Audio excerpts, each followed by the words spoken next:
Hello guys, welcome to graphic tees by Parag. I do graphic designing for the teachers. तो last video में हमने देखा था कि आपको एक्सपोज कैसे करना है आपकी स्क्रीन, उसके लिए आपको कौन सी चीज़ें चाहिए और कौन सी चीज़ें ध्यान में रखनी चाहिए व्हाइल एक्सपोजिंग। तो इस वीडियो का पर्पज़ मेरा ये है कि आपको भी इस तरह का अगर एक्सपोजर यूनिट बनाना है, जो कि मार्केट में कोई भी प्रकार का अगर आप रेडीमेड एक्सपोजर यूनिट खरीदने जाते हैं काफ़ी महंगा मिलता है, 5,000 से लेके 1 लाख 1.5 लाख रुपये तक मिलता है। सो ऑब्वियसली कुछ चीज़ें होती है कि उनकी जो एक्सपोज करने का जो क्वालिटी होती है किसी किसी की काफ़ी अच्छी आती है, पर एज अ बिगनर ऑब्वियसली आपके पास इतना पैसा होता नहीं इन्वेस्टमेंट करने के लिए। तो ये वीडियो का पर्पज़ मेरा वही है कि आप कितना कम पैसे में एक अच्छा बेहतरीन एक्सपोजर यूनिट बना सकते हैं। तो लास्ट वीडियो में मैंने आपको क्वालिटी भी बताया था कि इस एक्सपोजर यूनिट को यूज़ करके आप कितनी बेहतरीन क्वालिटी पा सकते हो। और जो जितने भी टी शर्ट्स मैं प्रिंट करता हूँ तो पर्सनली मेरे पास एक ही एक्सपोजर यूनिट है और यही वाला है जिसे आप भी घर में आप बना सकते हो। तो लगने वाला कॉस्ट मैंने आपको बोला था कि 800 रुपये आपको कॉस्ट लगता है। तो इसके लिए आपको लगने वाला क्या है, सबसे पहली चीज़ एक होता है हैलोजन लैम्प। ये हैलोजन लैम्प का रेट अगर मार्केट में लेने जाऊँगा तो 70 रुपये का ओनली आपको ये पीस मिलेगा और यानी लैम्प मिलेगा, और बाकी असेंबली आपको 200 से 250 रुपये में मिल जाएगी। तो ओवरऑल इसकी अगर मैं कॉस्ट पकड़ूँ तो आपको 200-250 की ये पूरी ओवरऑल असेंबली आपको ईजिली मिल जाएगी। उसके बाद आपको लगता है एक्सपंज।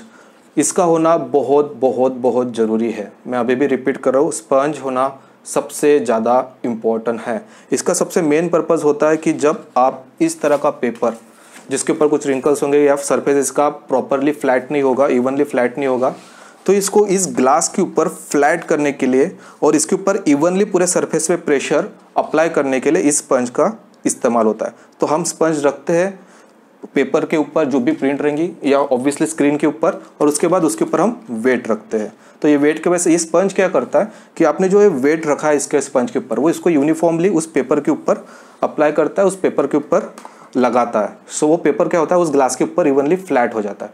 तो उसके वजह से आपकी जो डिज़ाइन जो एक्सपोज करते हैं उसके जो शार्प एजेस रहेंगे वो काफ़ी शार्प निकल के आते हैं और प्रॉपर आते हैं। या फिर आप जब रजिस्ट्रेशन करते हैं तो रजिस्ट्रेशन के वक्त क्या होता है कि एक mm का ध्यान रखना काफ़ी ज़रूरी होता है। तो वो मिस्टेक होती है, जो बारीक बारीक मिस्टेक होती है वो इस चीज़ के वजह से, खास करके इस स्पंज के वजह से और आपके जो प्रिकॉशंस रहते हैं माइनर उसके वजह से वो एलिमिनेट हो जाती है, या फिर मैं बोलूँगा कि कम हो जाती है।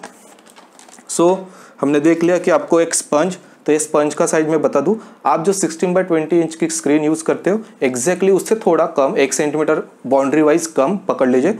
अगर मेरी स्क्रीन 16x20 इंच की है तो मिनिमम इसकी लेंथ, इसका ओवरऑल साइज आपके A3 पेपर से ज़्यादा होना चाहिए। तो A3 पेपर समझ लीजिए कि 11 बाय समथिंग पर्टिकुलर इंच का है, 8 बाय 11 इंच या what ever. So 1-1 inch her side से इस स्पंज का साइज ज़्यादा होना चाहिए। सो ये बात आपकी क्लियर होगी। उसके बाद आते हैं ग्लास के ऊपर। ग्लास की थिकनेस 8 mm होनी चाहिए मीन्स चाहिए। रीज़न आप पूछोगे, आप यहाँ हैलोजन लैम्प यूज़ कर रहे हो, सो ये क्या करता है बहुत सारी हीट जनरेट करता है। इसकी लाइट जो होती है उसकी इंटेंसिटी काफ़ी हाई होती है। सो जब ये लाइट आप किसी ऑब्जेक्ट के पास लाते हो तो क्या करता है बहुत गर्मी प्रोड्यूस होता है। तो इस गर्मी के वजह से क्या होता है आपकी जो स्क्रीन रहती है ना, मेरे पास शायद वो स्क्रीन नहीं, प्लीज़ मुझे आप स्क्रीन पास कीजिए।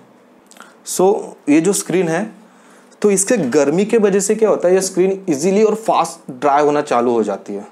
सो इसकी जो हीट रहेंगी वो इजीली स्क्रीन के पास ना आए, तो इसलिए हमें इस ग्लास की थिकनेस भी मिनिमम 8 mm रखनी जरूरी होती है। तो मेरा जो ग्लास है उसकी थिकनेस 8 mm है और आपको भी 8 mm रखना ही है।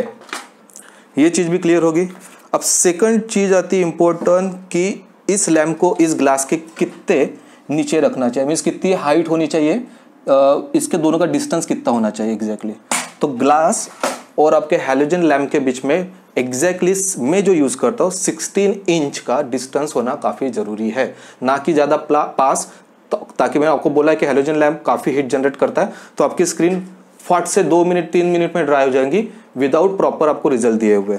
और ज़्यादा नीचे रखोगे तो ऑब्वियसली क्या होगा कि आपका ये पेपर जो है वो ट्रांसपेरेंट नहीं है।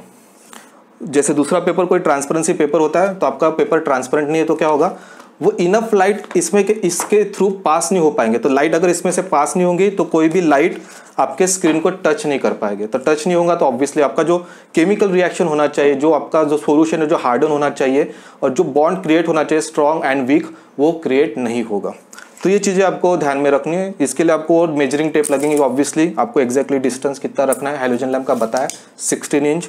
ग्लास का साइज़ अगर मुझे पूछोगे अब मैं किस साइज़ का ग्लास यूज़ करता हूँ, तो बेसिकली ये ग्लास की विड्थ मेरी 20 इंच की है और मेरा जो ओवरऑल लेंथ है ये इसका 30 इंच का है। सो आपको भी क्या करना है, ये चीज़ सेकंड इंपॉर्टेंट चीज़, और आपको भी कोशिश करना है कि आपकी जो अगर आप 16x20 इंच की फ्रेम यूज़ करते हैं तो ग्लास की ये जो लेंथ है मिनिमम आपको 30 इंच रखना ही है। उसका रीज़न और एक बताता हूँ। तो आप ये जो 2 सपोर्ट देख रहे होंगे, तो ये 2 सपोर्ट मैं एक्चुअली यहाँ चेयर यूज़ कर रहा हूँ, आप कुछ भी सपोर्ट यूज़ कर सकते हो। तो ये जो सपोर्ट है वो चेयर एग्जैक्टली क्या करते हैं, जब मैं हैलोजन लैंप नीचे से स्टार्ट करता हूँ तो कुछ पोर्शन से यहाँ से लाइट होती है आपकी रिफ्लेक्ट होती है। तो ये जो पोर्शन होता है ना, तो मिडल ऑफ पोर्शन से ज़्यादा इस पर्टिकुलर पोर्शन में क्या होता है कि ज़्यादा हीट वहाँ जनरेट होती है। मीन्स ये पोर्शन आपका जो साइड रहेंगे दोनों साइड, क्योंकि यहाँ से भी लाइट रिफ्लेक्ट होकर इधर आती है और यहाँ की भी लाइट यहाँ से रिफ्लेक्ट होकर आती है। तो आपका जो मार्किंग रहती है फिर बाउंड्री रहती है स्क्रीन की साइड, ये 2 जो साइड रहेंगी आपकी ये पहले ड्राई हो जाती है और बीच वाला पोर्शन इवनली वो ड्राई नहीं होता। मीन्स यूनिफॉर्म आपको टेम्परेचर नहीं मिलता है। यहाँ टेम्परेचर ज़्यादा रहेगा इस साइड से टेम्परेचर ज़्यादा रहेगा, बट बीच में टेम्परेचर अलग रहेगा। तो आप जब वॉश करने जाओगे स्क्रीन को तो आप देखोगे कि इस साइड का पोर्शन वॉश ही नहीं हो रहा है, इस साइड का भी पोर्शन वॉश नहीं हो रहा है, पर सेंटर वाला पोर्शन वॉश हो रहा है इजीली। तो आपको समझ में नहीं आ रहा है ऐसा क्यों हो रहा है। तो ये चीज़ भी आपको ध्यान में रखना है।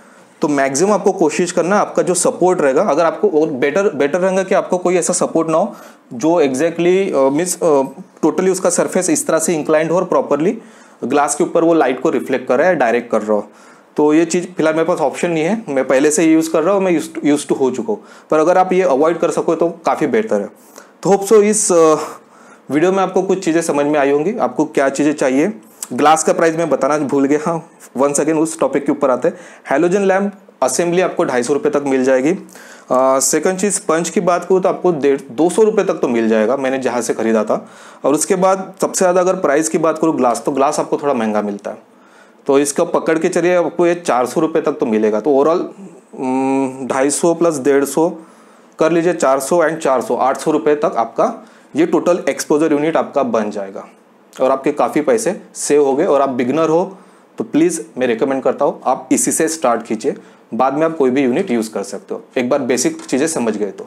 Thank you so much for watching. Hope so कि आपको ये वीडियो कुछ इन्फॉर्मेटिव लगा होगा। अगर ऐसा लगा हो तो मेरे चैनल को सब्सक्राइब करना ना भूलिए।